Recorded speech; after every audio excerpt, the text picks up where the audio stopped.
Oh, welcome to Full Moon Friday. I'm Scotty. You're not. Trancers 6. How the Mighty Have Fallen. That's not the subtitle, but it should be. What the fuck was this movie? What? This is what you get when the main star of your franchise won't come back. So, obviously, after the end of Trancers 5, they wanted to continue, with the idea being that Jack and Prospero were going to be a team. But much like the whole thing with Shark, that doesn't happen here. Obviously, Trancers 5 came out in 1994. This one came out in 2002. So obviously they have been trying for a while to come up with a secret idea. I can't say for sure, but what I figured happened was they came up with a secret idea. Tim Thomerson said no, and so they had to come up with another idea that took. Let's say they came up with another idea, and they had an idea for a sixth film in, say, 1998, 1999, maybe 97. Tim Thomerson said no, so they had to rework it and do something else. And this didn't come out till 2002. And this is only speculation on my part, but this is what it seemed. And they thought, hey, we don't need Tim Thomerson because we can just have him go into one of his ancestors again, and it doesn't have to look like him. So they decided to retcon something from the end, from the third one, where when he visits Lena in 2005, she has a daughter with someone else. Well, they decided we could just say that's Jack's daughter. And so that means that he can go back into her body in this one. So it's his daughter in 2022, even though it doesn't look like 2022. And he's now in this body, and this is Jack, or Joe Death, as it were. This movie was shorter than 5. Well, technically not, because it wasn't 10 minutes of recap in this one. So technically it was the same length without the recap. But this felt long. Like, it was a slog. This is Trancers? What is this? It's retcon, excuse for Tim Thomerson to not be in this, rehash from Trancers 3. I'm not kidding. The story here is that Jennings, who I don't know if we even met before this, contacts Jack and tells him that his daughter in 2022 is in danger. So he sends Jack back down the line. But what we get from Tim Thomerson in this movie is very obvious stock footage. I mean, it is taken from like the first movie or so.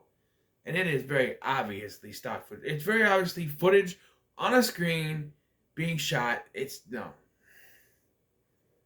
terrible.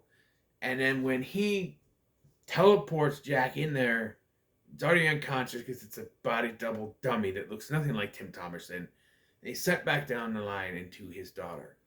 And someone wrote this, and it's like, well, Jack is this big, tough, gritty guy. Why not make his daughter a tree-loving, vegan, vegetarian, prissy pants girl? And I could see being raised by Lena, maybe she would be that way. But I don't know. Even sometimes if you're raised by one parent, you'll still have the attributes of the other. It just happens. But this is just the whole, oh look, yeah, he's going yuck at this stuff because he's he wants a beer, but he has to drink carrot juice. It's, like I said, it rehashes, like she, whatever, Joe has to figure out what's going on and why there are Trancers in 2022. And the answer is that there's this meteor that's landed, and they're using it to create Trancers. And I am so very confused about this because they say that they need this doctor, this discount Walter White motherfucker, to work on this machine so that the meteor they can use it to create the Trancers because it's blowing people's eyeballs out apparently. But they still have a bunch of Trancers there. Like they attacked Joe earlier in the film. So what's the problem? Why? Huh? I don't get it. Like the whole thing, kidnapping discount Walter White is to get him to fix it so that it works. But you already have Trancers. It doesn't make any sense. And it just gets boring. Because at a certain point, I was with it. I wasn't enjoying it, but I was like, okay, this is a decent early 2000s action flick, direct to video type thing. Something I'd see on Sci-Fi Channel or something like that. You know, where she, Jack is Joe investigating. They do the smoking is illegal here thing, which comes back in the end for some reason. 2022 looks nothing like 2022. Speaking as someone who's living in 2022, it's very 2002-ish, with a few things to make it look futuristic, which just makes it look dated because no buildings or anything look like that now, so it's very dated. But yeah, and so doing the investigation, you think, okay, this is going to lead to something.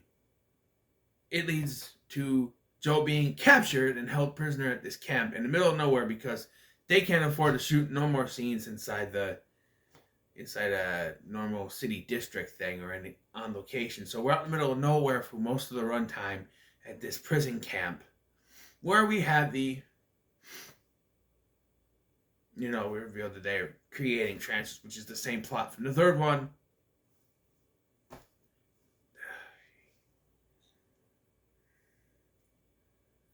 And of course, you get the jokes where it's a man trapped in a woman's body, so he's checking out another woman, and there's something weird where like this one guy that's in the cell with her hits on her.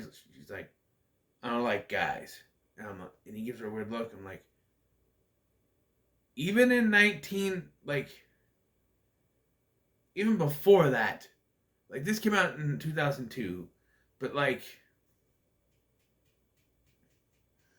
I don't know, even before 2022, there was always inkling of same-sex relationships. I don't understand why he looks at her very weird. Like, in this society, they don't do that.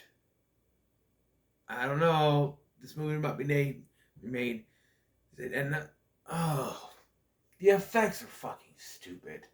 They're fucking terrible, and the fight scenes are stupid. Okay, so, the effects are basically, like, the cheapest effects you can have. And this was 2002. This is when Full Moon just started to shill out movies left and right for penny pinching budgets that were worth nothing. And this you can tell. This is the lowest common denominator of Trancer films. Like, the had better action scenes than this. Like, the effects are terrible. There's like explosions. This beam that they're using to create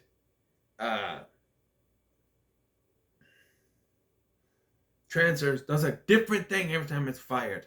There's a couple times it's fired and it creates explosions. Another time couple other times it singes out the eyes. Sometimes it creates Trancers, which the one Trancer of the ponytail guy actually looks not that bad. I think it's the best effect in the film. Other times it blows someone's head off. It's consistency. Also, who transforms the ponytail dude? We don't see it. We just see the machine being pushed down and turning the ponytail dude into a Trancer. Is it discount Walter White? Because I don't understand why he would do that. Do you think he was gonna? Because that one turns him into a Trancer. The next time he uses it, it kills the person by blowing their head up. It just doesn't make any sense. And the fight scenes. The fight scenes are like this. Pretend this is it, right? So you have one person going, cut to someone else pointing the opposite direction, going. Gunshots are not even on the same screen. It's literally cut. That's the fight scenes. It's terrible. And I specifically looked at what runtime. I had 20 minutes left, and I couldn't believe it. This movie's an hour and 20 minutes. It feels like 120 minutes plus 120 minutes. It's long. It's a slog. It's terrible. And the most predictable fucking twist you could come up with. So like I said, Jennings sends Jack back in time to protect his daughter. And I'm like, because he's like measuring, he's like going through and he's looking through the timeline. And he sees that Jack's daughter is in trouble, going to be stabbed by someone. Well, I'm like, well, let's see. After seeing it, I'm like, this is obviously Jack in her body, and it's basically showing what's going to happen in the movie. And I'll be damned if I wasn't right, because we see the same scene verbatim of the stabbing, but of course Jack was out of the way. And you can say, well, maybe she was in danger to begin with. The only thing I can see is that the daughter becomes a Trancer, but they're going to have a meeting, all right? This is all I see was going to actually happen before Jack got put involved. They were going to have a meeting. She was going to get fired, and that would be the end of it. She would move on to something else. Because the guy who ends up being an alien, by the way, and the worst alien magic I've ever seen, is involved with this and fires her to keep her off the trail. So I'm assuming if Jack didn't get involved, then Joe would have just moved on. But Jack's the one that presses. Let's talk about the actress here.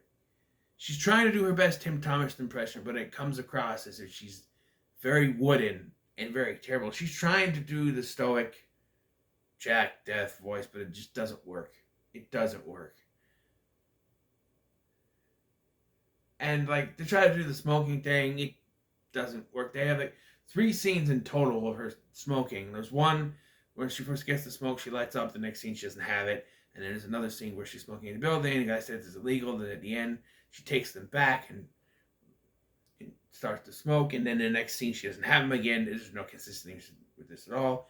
And I was just wondering how this was going to end, how the final film was going to end, how they were going to pull off him going back up the line. Well, they had the audacity, the balls, to think they were going to be able to make another fucking movie. I kid you not. This movie ends with Jack talking to Jennings. Jennings saying, I'll take you back up the line. He's like, no, maybe more Trancers out there. The alien guy said there was more of them. I gotta stay behind, protect my daughter, till I know she's safe. So yeah, not only did you steal the plot of 3, you stole the ending of the first one. Because you somehow thought there was going to be more of these. Wow. Fucking wow. I laughed my ass off. I'm like, no, you, this is the worst one by far. It's like, I'm going to do a ranking video, but it's very much a downhill slope from 1 down. And so it's probably going to just be the reverse. But I got to think about it, and I'll talk about it when I do the ranking video. But this was the worst one by far. And I know you might, before you say anything, what about Trancers 1.5, City of Angels or whatever it's called? Nah. I know what it's about, and I don't think it's actually official Trancers canon. They say it is, but I don't know. I may check it out. I don't know. Don't expect a review on it, though. I'm just saying. But yeah. So when I started watching this, I said, you know what? This is bad, but it's not terrible. It could be It actually went. I'm like, this looks like a typical middle of the road movie, something you see on sci-fi. Just kept going. Like, this is bad. It's gonna be not worth their time. By the end of this film, so laughable that I just no. This is the first in a while, ladies and gentlemen. Trancers 6 can fry in hell. And I'm serious. This is the worst one. It's a meandering plot. It doesn't even have the courtesy of Tim Thomerson being in the film. No. This is terrible. Worst one. Frying in hell all day long. So, what are your thoughts on the Trancers? On Trancers 6? Leave no comments below. Make sure to like, share, and subscribe. Thank you for watching. I've been Scotty, and I'll see you in the next one.